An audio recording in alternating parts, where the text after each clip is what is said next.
In the heart of Tokyo, amidst the bustling streets and neon lights, Shinobu found himself facing a betrayal of the deepest kind from his foster father, Imabayashi Ayumi. Ayumi, once a trusted friend of their late parents, had taken in Shinobu and his sister out of obligation rather than affection. He flaunted his wealth, boasting that their survival depended solely on his charity. Yet, beneath the veneer of generosity lay a harsh reality. They were merely burdens to be endured.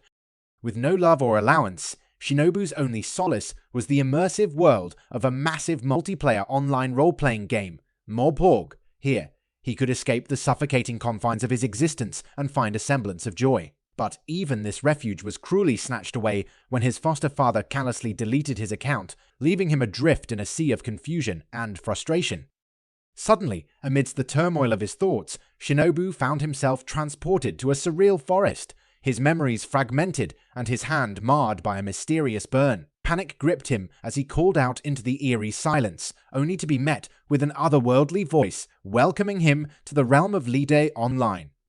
Realization dawned upon him. He had died and been reborn in a new world. With his very existence at stake, he mustered the courage to navigate the perilous tutorial, his survival hinging on his ability to adapt and conquer. Drawing upon his knowledge from his previous life, he faced challenges head-on, leveling up with each victory. Yet, just as he began to grasp the mechanics of this new reality, a daunting adversary loomed before him. A level 15 undead rockhead, a foe beyond his current capabilities. With death seemingly imminent, a glimmer of hope emerged as he heard his sister's desperate call, a beacon of light in the darkness.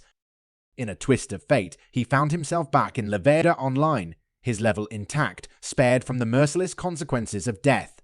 But this reprieve came with its own challenges and dilemmas as he grappled with the implications of exploiting a loophole in the game's mechanics. As he pondered his next move, a flood of friend requests inundated his screen, a reminder of the interconnectedness of this digital world. Among the names familiar and unfamiliar, he glimpsed the shadows of his past, including the man who had betrayed him and his sister. Memories resurfaced, wounds reopened, as Shinobu confronted the truth of his origins and the scars left by those who had wielded power over his life. Yet, amidst the pain and turmoil, a newfound resolve stirred within him, fueled by the love and loyalty he held for his sister. With each heartbeat, he forged ahead, driven not by vengeance, but by a desire for redemption, determined to carve out his own path in this unforgiving world. For in the crucible of adversity, he would discover the strength to rise above his past and embrace the uncertain future that lay ahead. As Mumi's fate hung precariously on the countdown timer, Ayumi faced the grim reality that saving her might be futile. Yet, with unwavering determination, he pressed forward, knowing that once the countdown reached 0, Mumi would arrive in this world. Ayumi, resolved to protect her, found himself in a world fraught with peril, where even fellow players posed a threat. Struggling with his own inadequacies, Ayumi endured the torturous leveling process inflicted by relentless monster attacks.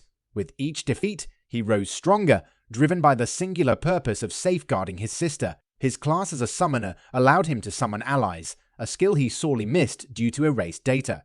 Recalling his past summonings, he set his sights on the powerful Seraph Gabriel, a formidable ally sorely needed in this perilous world. Against the game's navigation, Akumu ventured south to an ancient dungeon, disregarding penalties and facing high-level monsters to hasten his progress. His dedication to leveling up was fueled by memories of his sister, her trust in him a guiding light in the darkness of uncertainty. As he delved deeper into the dungeon, confronting hordes of monsters, his resolve remained unshaken. With each level gained, Ayumu's strength grew, but the challenges ahead loomed larger. The final boss, the dreaded No-Life King, stood as an insurmountable obstacle. Undeterred, Ayumu faced the inevitable deaths, each one a step closer, employing forbidden powers and sheer determination. He finally emerged triumphant, his level soaring to unprecedented heights. Yet, his triumph was short-lived as he faced unexpected consequences. His data reset, equipment lost, and levels stripped away, leaving him with only the faint hope of reclaiming what was lost. Summoned to the administration office, Aoyu grappled with confusion and frustration, unsure of his role in this new chapter of the game. Despite the setbacks, Ayumu forged ahead, embarking on the 13 Stairs to Utopia quest, a path fraught with uncertainty. With no answers forthcoming, he braced himself for the challenges ahead, determined to carve his own destiny in this ever-evolving world. The atmosphere was thick with tension as our protagonist, faced with a seemingly weak monster on the first floor, was caught off guard by its unexpectedly high level. Despite being a seasoned player, he found himself in a perilous situation. Dodging the creature's attacks with nimble precision, he realized that the recent game update had significantly boosted monster levels, posing a serious threat even to experienced players. Summoning his resolve, he launched a counterattack, attempting to exploit the goblin's weaknesses. However, the monster proved resilient, breaking free from his chains and delivering a fatal blow. In a desperate move, he employed a risky spell called suicide, sacrificing himself in a last-ditch effort to defeat the formidable foe. Yet, just as his health dwindled to the brink of oblivion, he activated a hidden trick, utilizing the orb of recovery bestowed upon him for leveling up. This precious item replenished his strength, allowing him to unleash a series of explosive assaults until the goblin lay defeated at his feet. Exhausted but victorious, he took a moment to recuperate before looting the spoils of his hard-won battle. As a reward for his triumph, he acquired a valuable skill called Subordinate Rescue, a testament to his prowess in the game. Meanwhile, in another part of the virtual world, two young adventurers found themselves in a dire predicament. With a monstrous threat looming before them, they sought refuge, their hopes pinned on the prowess of their elder sister and her companions. Despite their fears, they found solace in the knowledge that their sister, a seasoned leader, was accompanied by a powerful wizard. Their relief was short-lived, however, as a colossal goblin bore down on them, threatening to snatch away one of their own. In a selfless act of bravery, a mysterious figure intervened, sacrificing his own limb to save the girl from certain doom. As the dust settled, the true extent of the stranger's power was revealed. With a single strike, he reduced the monstrous goblin to a mere shadow of its former self. His strength and determination were unmatched as he wielded powerful spells with ease, emerging as a beacon of hope in their darkest hour. Though his identity remained shrouded in secrecy, his actions spoke volumes, proving him to be a formidable ally in the fight against evil. And as the echoes of battle faded, the stage was set for even greater challenges to come in the ever-evolving world of Levita Online. Configured to be the realm of sword masters and great sorcerers at level 80, he could defeat 3 monsters. One spell, he then activated the skill enemy search armed humans, and a herd of ogres were near. He was sure they would be all dead with their low levels. He was in too deep to turn back now, so he decided to try to stand out as possible by using the 3rd tier spell. He flies the siblings were still trying to understand what happened. Meantime, a woman was expressing her feelings to a man named Jacob, the Scorching Flame. She asked if she could interrupt him a bit, but the man refused as time was money for him. The woman apologized and stated there to give him a report about the current situation. They had spotted a herd of high orcs in the borders territory, but he already knew that, and even the numbers. The woman apologized again and stated that the strongest rank adventurer was in the frontier. However, they had heard an interesting piece of information. She said had word that ogres had been sighted. Jacob closed his book when he heard the word ogres. The woman said than gossip, because a new recruit saw what he claimed to be a herd of them last night in the dark. Jacob said, if it turns out to be a herd of ogres, as he claims, then it was a disaster that even he couldn't handle. He repeated that the time was money and told her that she deserved a proper punishment for her actions as she interfered with his magic research. However, because of his beauty, he said that he respected her and he would overlook her wasting his time. She dined with him that evening. She knew that Jacob's lust for women was famous and no one would know what he would do to her if she accepted his offer, so she needed to change the topic. She asked if he used 2nd tier magic and seemed like it worked since he got hyped up. He said that he reached what was said to be the peak of flame magic that could use, and he was a master of normal fire. However, he added that would be corrected in a year as a master the Breath of the Dragon King spell. She was shocked because the Breath of the Dragon King was the highest in the 2nd tier. Shortly, he wouldn't be known as the Scorching Flame, but as a Dragon Flame. Despite his attitude, ability was top class. The woman was the big sister of Claire and Aaron, and she thought Jacob could protect them. could exterminate monsters. Suddenly one of Jacob's men came and informed him that the enemies were there. Jacob thought it was the orcs, but it was actually a herd of ogres. The ogres were killing the soldiers one by one. Woman was there too stunned to do anything, as the rumors turned out to be true. She tried to calm down and the defensive. She was counting on Jacob, but he decided to run away after saying that he must finish his study. Dragon's flame. She couldn't believe he was abandoning them. He said that his talent was only worth it when lives, so he couldn't die in a place like that. She reminded him that he signed a contract stating that he would slay with them. He knew he couldn't just break his contract, but after all of them got annihilated, no one would know about the contract. The woman knew that trying to fight would be pointless, so she gave up and thought about her siblings. But suddenly Shinobu arrived and defeated the monster that was about to kill her with a single move, while the woman looked at him with a confused look, having difficulty understanding what was happening. Shinobu stated that there was a great place to practice. She encountered a herd of ogres, and the calamity was quite an abnormal situation. But something even more abnormal was happening in front of her eyes as Shinobu was defeating them one. She looked at him, wondering who he was. Shinobu was trying to understand what happened there. He gets that they just NPCs from the middle of nowhere, but they couldn't stand against the ogres at all. They were too weak, so help, but then wondered if he was standing out a lot. There he was about to defeat the rest of the ogres, but then Jacob stopped him and asked who. He introduced himself as a random adventurer passing by, but Jacob asked what was his unknown equipment. Noticed that Jacob was the highest level among the group, so he decided to try to match that guy's strength. He asked could use offensive magic. He finds it insolent that he asks. He claimed that Shinobu must there, as he didn't know who he was. He then introduced himself as the man who would one day be known Dragon King.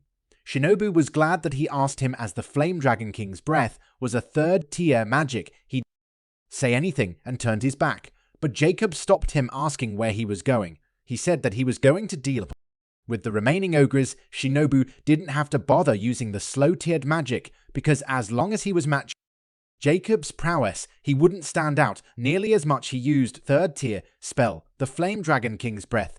Jacob stunned. He couldn't fathom how he had surpassed the Flame Dragon's breath, a skill he had dedicated his life to mastering, and wielded an even more potent version in Flame Dragon breathing. Shinobu couldn't comprehend his own surprise. After all, he had always believed he could utilize Flame Dragon's breathing technique. As he attempted to excuse himself, a woman intercepted him, expressing her gratitude and dubbing him a great sage. Confused by the title, he couldn't see himself deserving such honor, especially when he knew Jacob could achieve similar feats. The woman clarified that Jacob was indeed talented, but merely boasted about mastering third-tier magic. The soldiers began discussing his triumphant return, planning a grand welcome for the self-proclaimed great sage, which he found utterly bothersome. Disappearing wasn't an option. Rumors about him would persist, so he compelled the soldiers to forget about his staff's significance with a mind manipulation spell before departing. Reflecting on the low average level of this world, he grasped the meaning of mana management. With just 2 hours until his mother's scheduled login time during the tutorial, which had unexpectedly extended to 10 months and 23 days in this world, he realized time flowed differently here. Comparing it to Levita, he estimated roughly a century had passed, rendering him a stranger to this changed world. Meanwhile, the woman and soldiers woke, their memories altered to credit Jacob with using the Flame Dragon breath. Gratefully, they praised him, unaware of the manipulation. Shinobu pondered the woman's manner and mysterious equipment, prompting him to embark on an adventurer's journey to gather information. However, his reception at the Adventurers Guild was far from welcoming. Mockery ensued as others ridiculed his equipment's low grade. When questioned, the receptionist girl suggested he might be short on funds. Skeptical, he declined her offer to assess his abilities, wary of revealing his level. In Jacob's presence, Shinobu found himself reprimanded for his earlier actions. Jacob's disdain for ordinary people was palpable as he asserted his dominance. Shinobu, labeled a transmigrator, was brought to Jacob's private quarters for interrogation. There, Jacob revealed his knowledge of Shinobu's failed manipulation attempts, attributing it to an item called the Alexandrite Stone, obtained through real-life currency. The revelation of transmigrators and their influence over the past century shocked Shinobu. Learning of the 4 ruling organizations controlled by these Celestials, Shinobu realized the names mirrored famous guilds in Levita Online. Jacob hinted at his desire for friendship, though Shinobu suspected ulterior motives. Jacob proposed a duel, backed by a binding covenant. Should Shinobu win, his secret would remain safe. If Jacob emerged victorious, Shinobu would become his slave. Threatened with exposure, Shinobu reluctantly agreed, aware of the power a covenant held, even among Celestials. The word of his whereabouts spreading, Ayumi would be the first to come and attempt his demise, leaving him unable to protect his sister. Jacob, aware of his inferiority against Celestials, believed in leveraging any advantage in combat, thus endorsing the covenant, setting its wheels in motion. He queried Shinobu about his capability to best him, knowing Jacob's notorious reputation. Jacob, invoking the covenant's clause, dictated the duel's location, opting for a pay-to-win item akin to the treasure in his arm. Shinobu, reluctantly acquiescing, found himself on the battlefield, facing Jacob's confidence buoyed by divine powers. Observing Shinobu's astonishment, Jacob unveiled his ability to summon beings regardless of his magical reserves. Realizing his disadvantage, Shinobu could only summon Gabriel, while Jacob could call forth multiple supreme beings, potentially even the yet-to-be implemented demon god Lucifer. To Shinobu's surprise, Jacob summoned the 4 great divine spirits, Salamander, Undine, Gnome, and Sylph. Although formidable, they paled in comparison to the mightier heroes and divinities in Levita. Contemplating the weakened state of Levita's denizens, Shinobu attributed it to the manipulation by transmigrators, monopolizing knowledge and keeping the populace ignorant of experience points, hunting grounds, and magic. Faced with imminent danger, Shinobu resolved to confront Jacob earnestly. Jacob, boasting of his feat in summoning the 4 great divine spirits, considered himself a god-surpassing genius, oblivious to the existence of more potent beings. Deploying the 5th-tier flame dragon god and summoning other formidable entities like the Emperor of the Sea, Leviathan, Lord of Thunder, Indra, and the Earth Mother, Gaia, Shinobu shattered Jacob's illusion of superiority. Despite Jacob's attempts to summon higher-tier entities, Shinobu's power eclipsed his, culminating in Gabriel's intervention, shattering Jacob's pay-to-win item and exposing his hubris. With Jacob's defeat, Shinobu reflected on the fragility of human life and the depths of malice in the world. Despite the manipulations and threats, he remained resolute in his quest to protect his sister and himself, vowing to grow stronger and navigate the treacherous world manipulated by transmigrators. As Shinobu embarked on his journey with Gabriel, elsewhere, a malevolent figure tormented a girl, urging her to harness her hatred for strength, revealing his intentions to surpass even max-level adversaries. After the ordeal with Jacob, Shinobu contemplated mortality, while Gabriel, acknowledging Jacob's deserved demise, stood by his side, embodying her role as his loyal servant. As God, Shinobu swore absolute obedience, which is why she couldn't forgive anyone who bore ill will toward him. Even though he cautioned her against taking lives so easily, she twisted his words, claiming they shouldn't have granted an easy death to someone. When he tried to correct her, she insisted that his wishes were her commands, the very reason for her existence. He found her assertion exaggerated and remarked that she spoke as though she would perish if he ordered her to. Taking this seriously, she inflicted harm upon herself, crushing her own heart. Despite her resilient constitution, it would take time before she succumbed to her injuries. Panicked, Shinobu urged him to use healing magic immediately. After resolving the crisis, they settled by a fire. Gabriel's loyalty to Shinobu was unwavering. She could fight, cook, clean, and even provide night services for him. However, a warning sign appeared when she attempted to disrobe, indicating she couldn't provide such services due to Shinobu being 17 years old. As they cooked dinner, they discussed the existence of other players, the map of the world, and various factions. Shinobu realized he needed to amass combat power to survive the impending war following the upcoming major update. With only 10 months until the deadline when his sister would log in, he devised a plan to gain an advantage by reaching the new maximum level first. However, solo grinding was inefficient, so he considered recruiting inhabitants of the world. Despite Gabriel's doubts about their strength, Shinobu believed there were individuals with untapped potential, deliberately weakened by players' manipulations over the past century. Determined to find and train them, Shinobu identified the slave market as the only viable resource hub while maintaining his anonymity. Upon arriving at the market, Shinobu hesitated to scout publicly. Gabriel explained the facade of cleanliness among the slaves, emphasizing their dehumanizing treatment. When asked about potential students, Gabriel suggested individuals aligned with Shinobu's dogma, prejudices, and interests, preferably boys around the age of 10. Shinobu opted to choose himself. Their search led them to a confrontation where Shinobu intervened to save a young girl, Alice Cecil, from an abusive man. Despite her dire condition and status as a slave, Shinobu recognized her resilience and decided to buy her. Alice, a combat magician from the Katia tribe settlement, held similarities to Shinobu in her refusal to surrender, reminiscent of his own determination in the face of adversity. She accepted it as a compliment instead, finding solace in the embrace of her friends and enjoying a relatively good school life. However, everything changed on the day of her magician's rite of passage at the age of 15. It was an age betwixt maturity and innocence, and she forged a pact with the spirit, allowing her to wield magic by borrowing the powers of the 4 great spirit gods. As a magician, she was expected to make 4 types of contracts, diligently preparing for each one. Yet, despite her efforts, none of the 4 great spirit gods deemed her worthy of their powers. Branded as incompetent, she faced ostracization akin to a rabbit cast into the wild or prey thrown into a pit.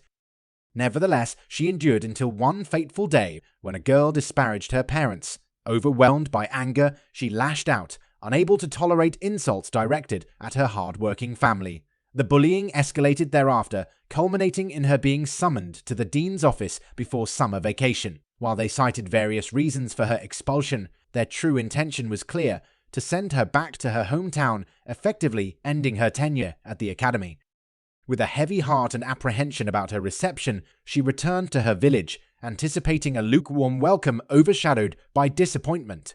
The reality was far more devastating. Her eyes met billowing smoke, raging fires, and the scent of blood. Amidst the chaos stood a long-haired man, the architect of her anguish, who unleashed upon her the torment of 5th-tier Pandora, inflicting excruciating pain and a plethora of debilitating curses. Defiantly, she questioned him about the massacre of her village, to which he offered no denial. Instead, he goaded her, fostering within her a seething hatred, a seed from which her strength would supposedly burgeon. He callously revealed his intent to sell her into slavery, further stoking the flames of her resentment. Yet, even as she writhed in agony, she vowed to avenge her family.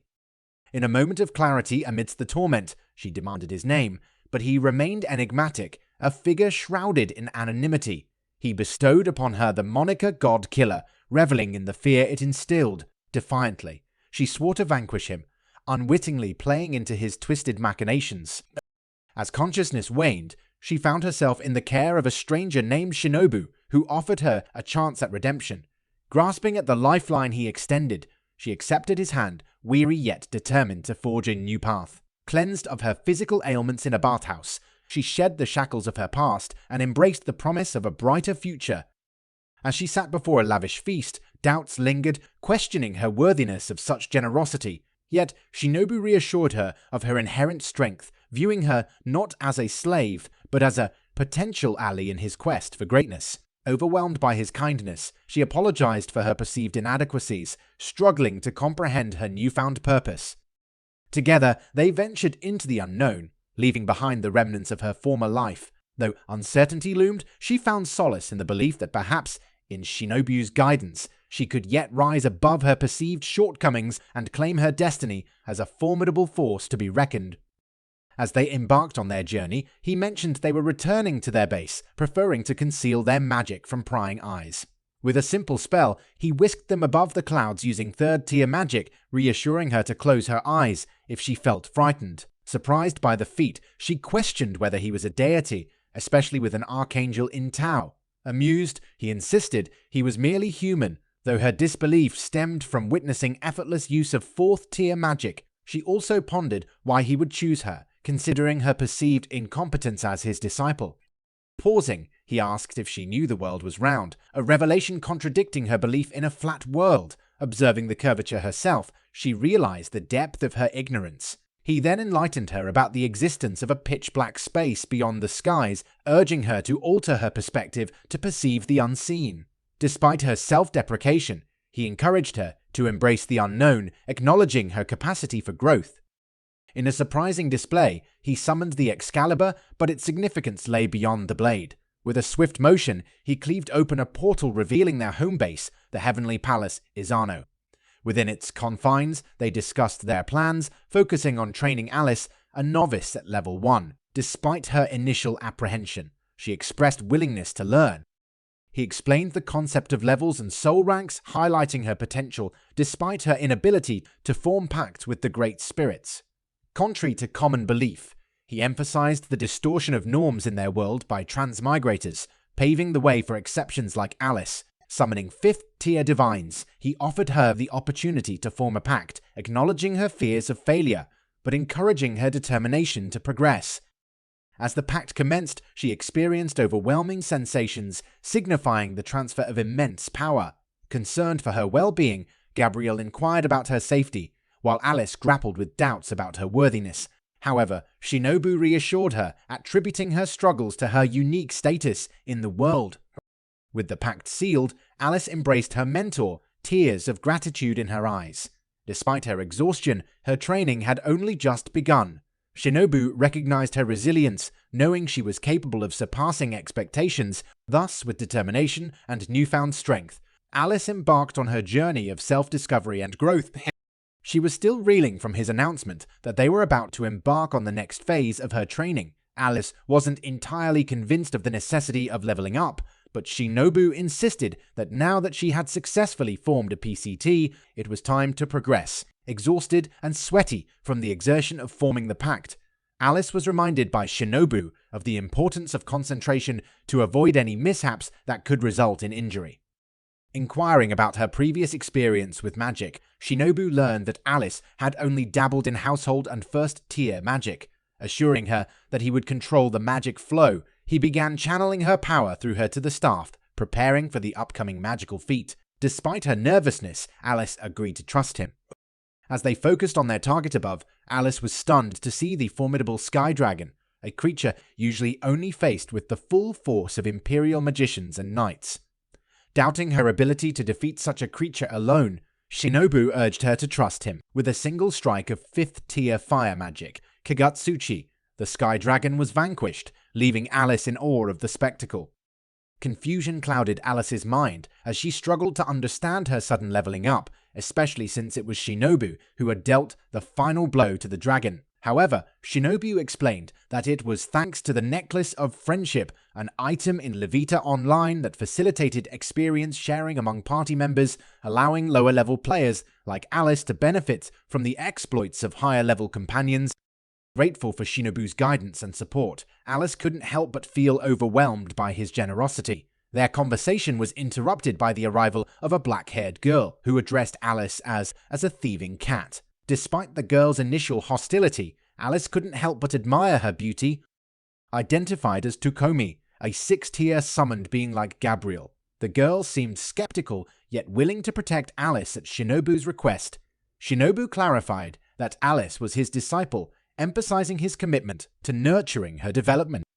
As the day's training concluded, Alice reflected on her newfound exhaustion and wondered what challenges awaited her tomorrow. Shinobu hinted at a mock battle against Gabrielle, emphasizing the importance of physical training in addition to magical prowess. Despite her apprehension, Alice resolved to persevere and grow stronger under Shinobu's guidance, eager to prove herself as his dedicated disciple in the chapters to come. The summoned beings of non-human origin exhibited little appetite, sparing Shinobu the trouble of cooking for them, a fortunate turn of events considering the logistical challenge it would pose. However, her thoughts soon shifted to Konu, the steadfast swordsman stationed at the entrance. Konu, ever dutiful, had never strayed from his post, appointed as the gatekeeper by Shinobu herself. possessing magical eyes of clarity akin to the divine. Konu's steadfastness implied an immunity to hunger, yet Shinobu couldn't shake the notion that he too might feel hunger, albeit unused to acknowledging it. Deciding to act on her impulse, Shinobu resolved to prepare a lunchbox from the leftovers and offer it to Konu.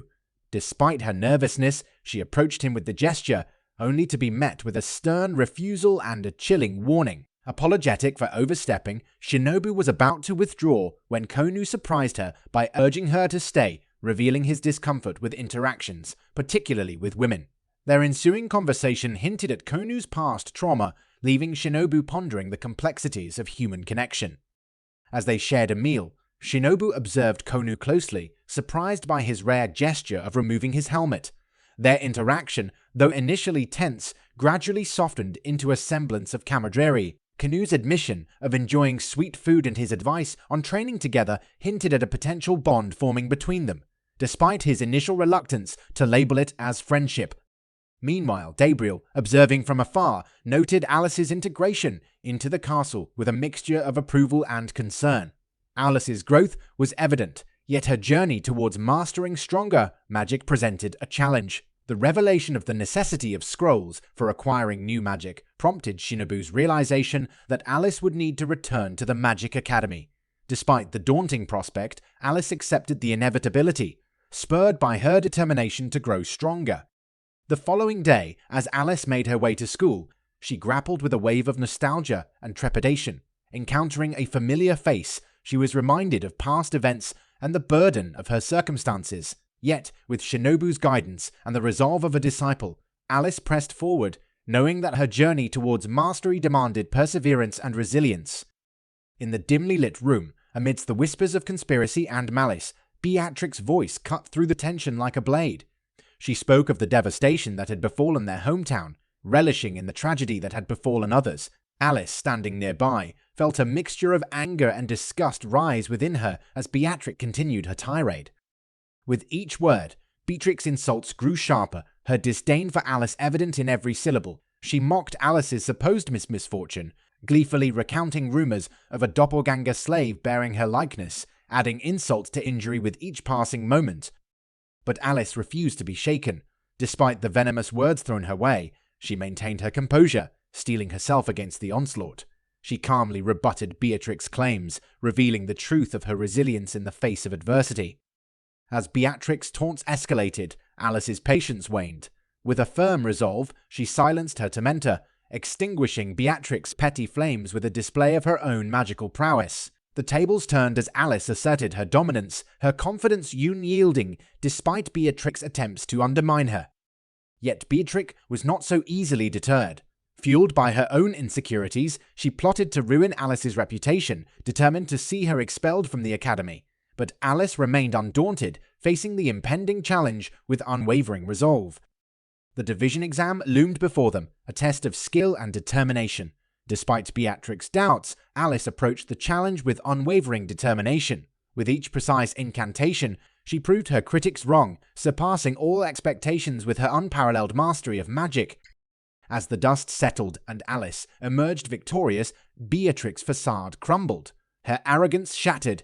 She found herself at a loss for words, as Alice claimed her rightful place among her peers. But the battle was far from over. In a desperate bid for power, Beatrix sought aid from an unexpected ally, Vlad, the true ancestor of vampires. With his chilling presence looming over them, Alice realized the true extent of the danger they faced. With her enemies closing in, Alice knew she had to act fast. With a steely determination, she prepared to face whatever challenges lay ahead, her resolve unbreakable in the face of adversity. As they descended from the sky, he sensed Vlad's inferiority against any vampires. The new presence emanating from Alice filled him with satisfaction. A teenage boy and a towering monster accompanied her, both exuding contentment. The God-Killer had implanted a seed within Alice, intending for her to flourish. Yet, she found herself embroiled in unforeseen circumstances, which proved to be a fortuitous turn for them. Their target was the supporter of Alice behind the transmigrator.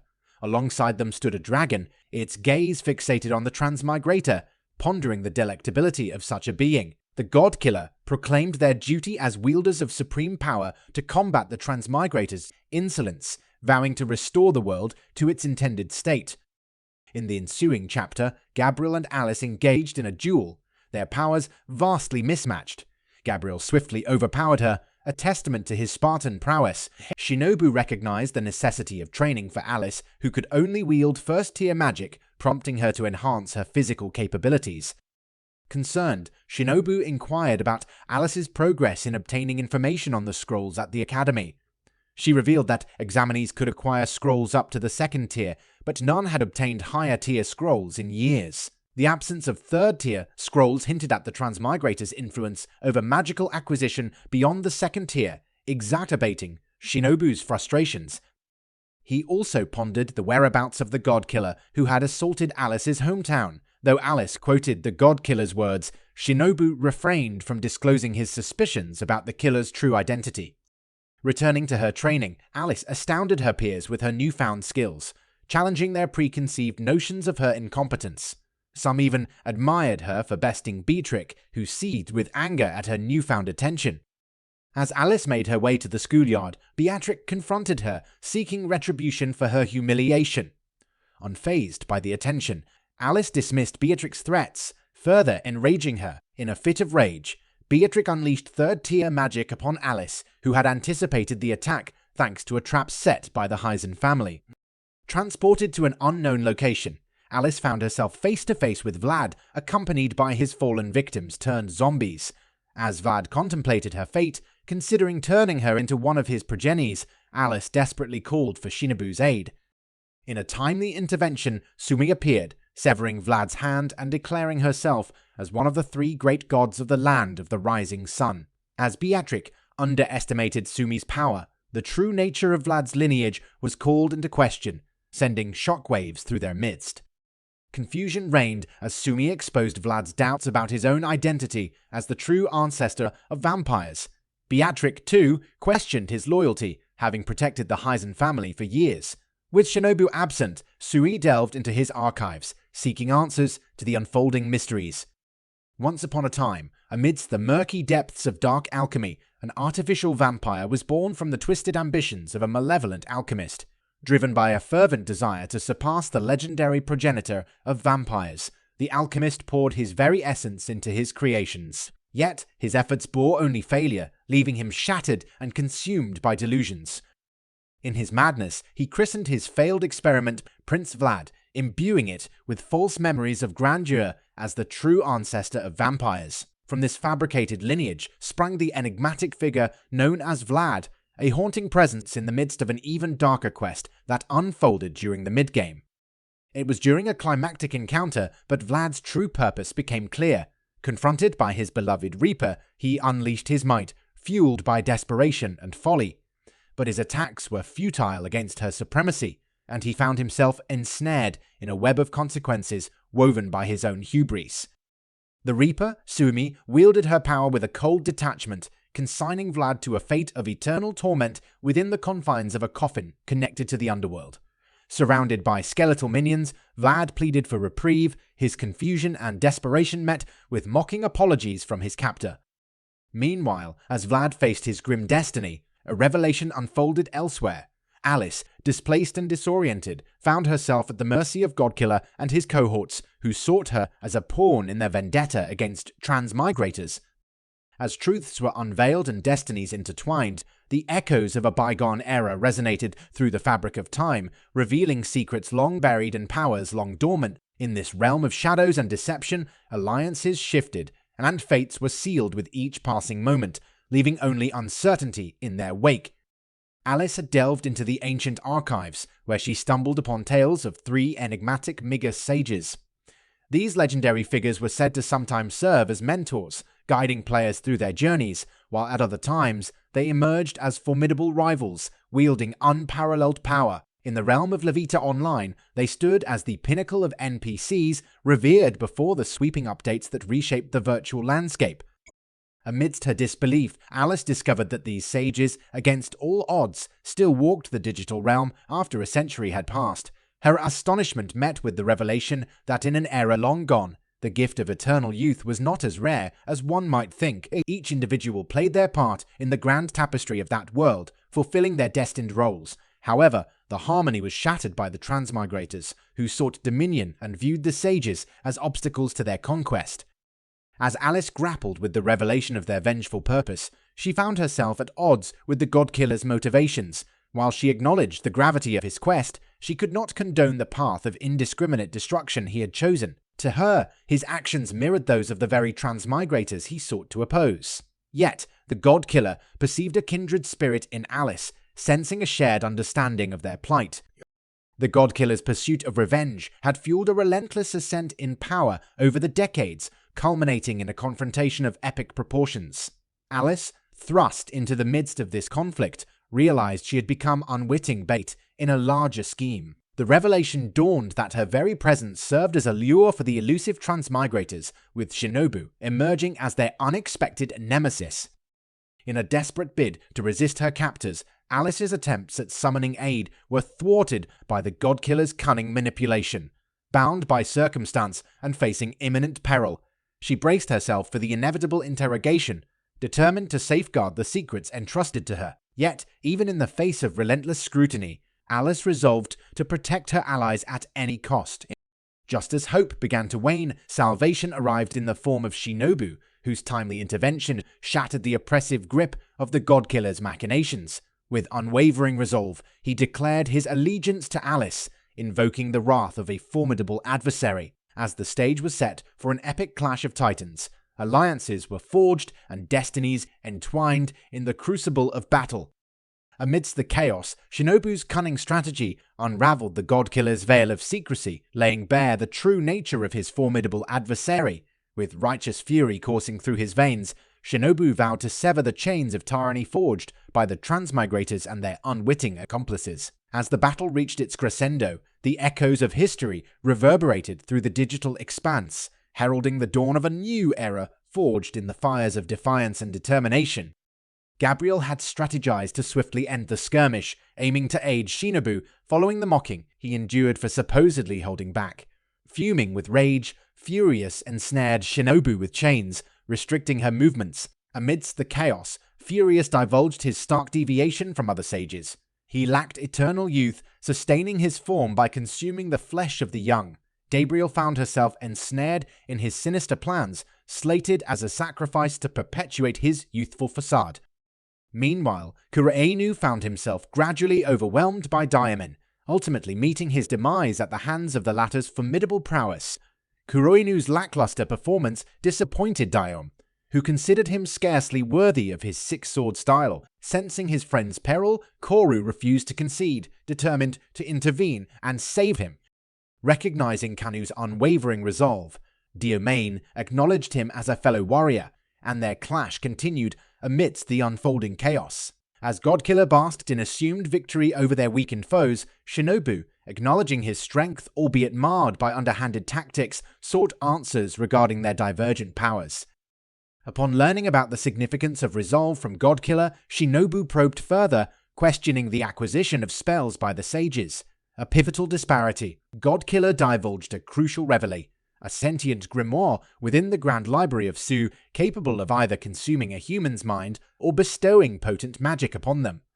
Feigning gratitude, Shinobu concealed his intentions, alluding to a future exchange of information. Unveiling his true intentions, Shinobu invoked the Orb of Class skill, unleashing divine power and revealing his celestial form as Cerberus, the Guardian of Hell. Meanwhile, Gabriel, now fortified by Shinobu's skill activation, effortlessly thwarted Furious's onslaught. Amidst the chaos, Shinobu's calculated facade unraveled, revealing his hidden trump card, a skill bestowed upon the summoner class prior to the large-scale uptick.